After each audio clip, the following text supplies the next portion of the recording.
welcome to Roaring, Art, Fashion, and the Automobile in France, 1918 to 1939, at the St. Louis Art Museum. So this is an exhibition that looks at the transformative role of the automobile in interwar France. And I think at its kind of core, examines the relationship between art, design, fashion, and the automobile, considering sort of how designers are impacted by the automobile and how they impact the automobile. We're certainly not the first museum to put automobiles on view, but this is definitely the first time at SLAM. And we were really excited to have the cars in conversation with other kinds of artwork and fashion and design. So in that respect, I think we are slightly different than some of the more recent exhibitions that have featured automobiles in museums. And so these cars, for instance, are completely one-off. They are somewhat based on, each coach builder had their own sort of style that they were known for. The teardrop shape, for instance, was typical of Josephine, who's the coach builder behind this example. But they would then modify some of their kind of designs, customized to your specifications.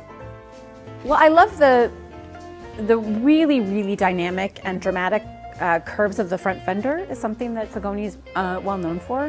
And the French had a specific machine called the 3 olive machine. This was a specific way to shape these panels so that they would have this extremely kind of attenuated curve.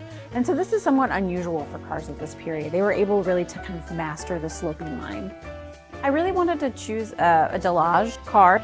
And part of the reason I wanted to find a Delage that was specific to this kind of era and this model was that Josephine Baker, who was born in St. Louis, owned a similar Delage that she presented at the 1935 Concours d'Elegance in Paris. So we really wanted to sort of celebrate her as a car collector. She was one of the few women that owned the cars that she presented at the concours. So this is a Bugatti Royale. We're really, really lucky to get this on loan from the Henry Ford Museum in Michigan. It rarely travels, so this was quite a thrilling opportunity to show this in St. Louis. It is an absolutely enormous car, as you can see. It's nearly 20 feet long. And it is only one of 6 of the Bugatti Royales that was really ever built, which survives today. We can kind of tie some of the furniture and some of the fashion to this car in interesting ways.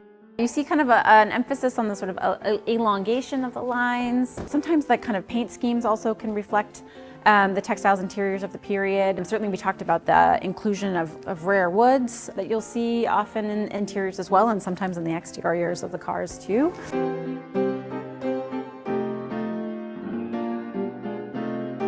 So you'll definitely see this connection visually. I would say you also see the connection to fashion, and really each car was kind of a bespoke work of, oftentimes called whirling sculpture, famous.